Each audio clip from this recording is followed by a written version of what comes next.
Well, as you know, we don't get a chance to sit down in the woodworking shop very often, but today I'm taking advantage of this sitting and stepping stool that is today's project, something I've been wanting to make for a long, long time.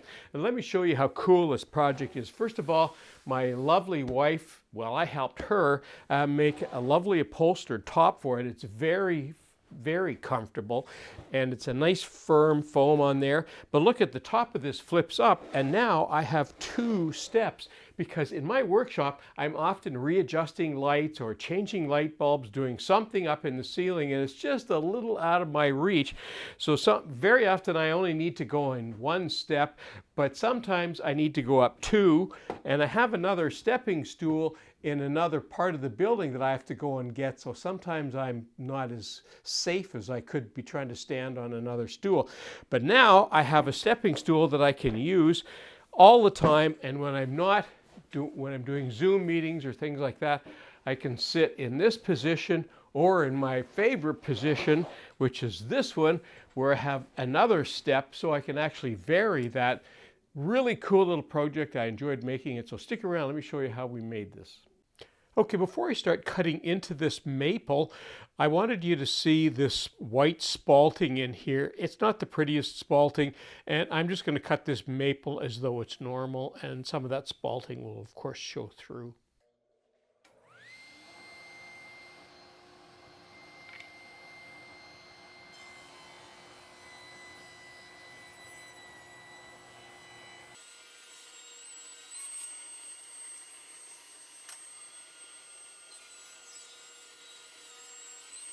So the very first thing I do with maple is let it sit after I've ripped it. I let it sit for a day or 2 or 3, because very often it will tend to move and warp and bend a little bit, and I have to go and straighten it all out. So I'm going to come back in a couple of days and we'll tackle it from there.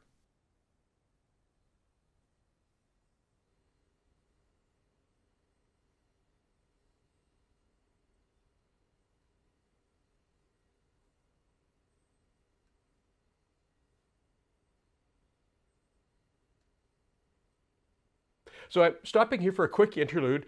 I've decided to make a mock-up of the finished product, and I needed to do that because I wanted to see the width and the depth, if they were suitable for what I was doing, because I've never done anything like this before and I don't have any plans.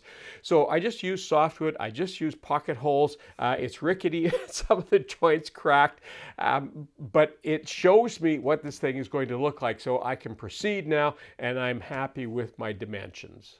So I'm going to start off by making the sides of this chair or stool, whatever we're going to call it, and I'm going to be using my dowels because it's a quick way of making a super strong, arguably the strongest joint, and I've already marked my wood here, so I'm just going to go ahead.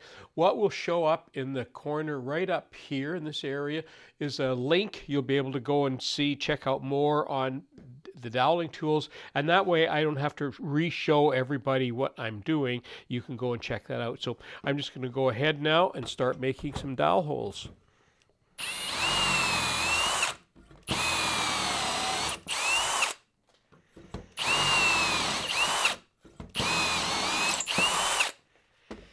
And I'm just going to carry on and do the rest of these legs.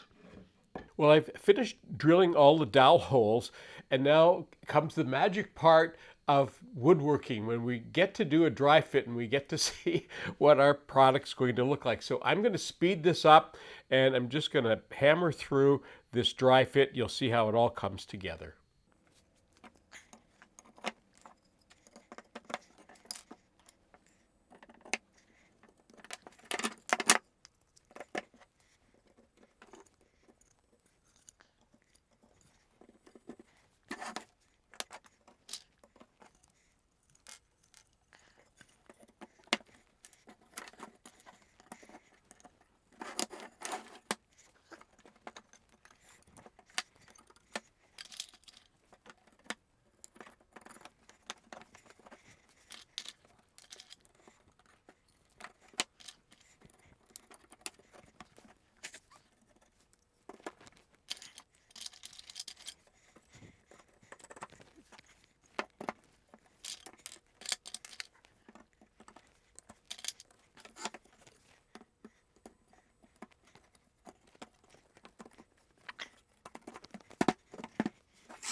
Well, there's my dry fit, and everything's come together nicely. Of course, it's loose because all of the dowels are loose. I made them loose so that they're easy to put in and out. Otherwise, they're too hard to put in and out of the dowel holes.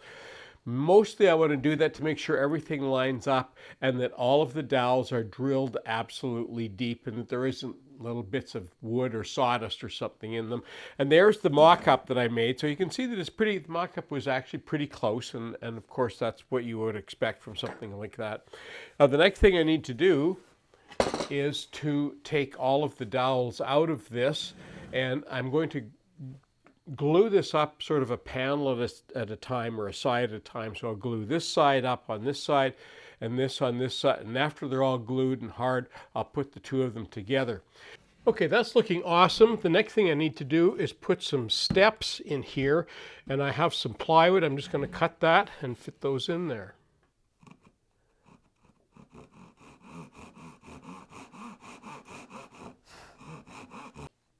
All right, well, I fitted the steps on there, and it was a nice flat surface all the way around. So without having to do lots of hard work to figure out joinery on there, I just simply glued it because it was so flat. And I've just put a clamp on it so it isn't going to move on me right now, because what I want to do while the glue is hardening up, I'm going to put some strips on this plywood and cover the face of that. So I'm just going to go all the way around here and just do some glue and tacking on there.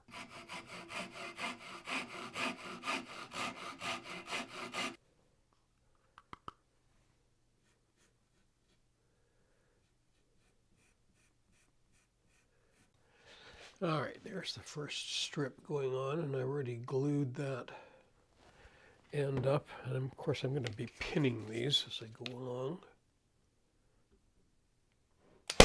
There we go.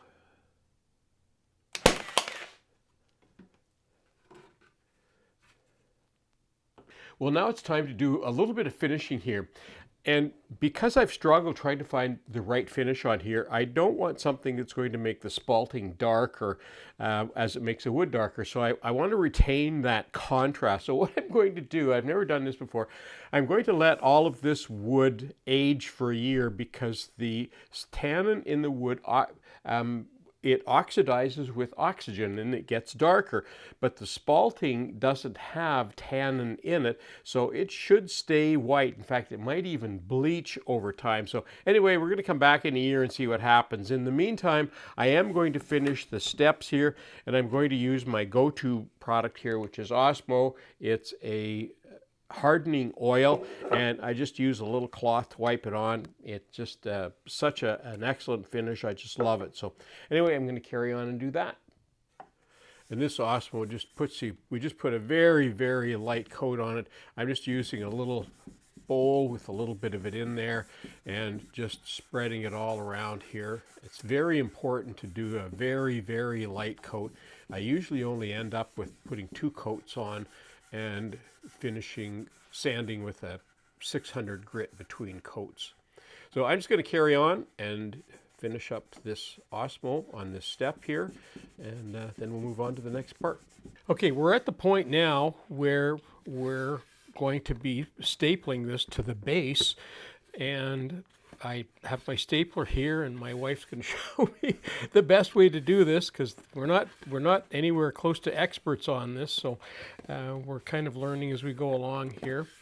And I guess I understand we start at the middle and work out.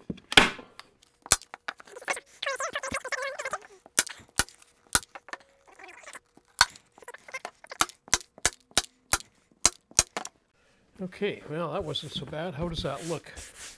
Wow, that's beautiful. That's excellent for a workshop stool. Perfect. Okay, now we'll drop the hinge on.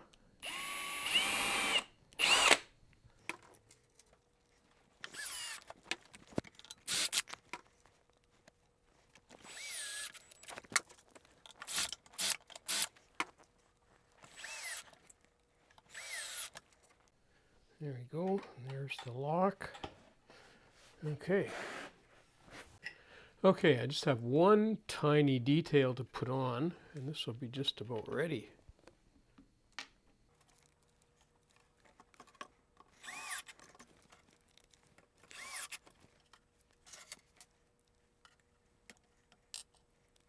Well, there's a close-up of the finished stool. I put a little hook on here, and of course the hook is so that you can pick it up and move it around. And when I want to get on, when I need to get higher up, I lift the lid up like that, and now I've got the stepping stool, and it's really nice. And I was afraid it wasn't going to be wide enough. It's plenty wide.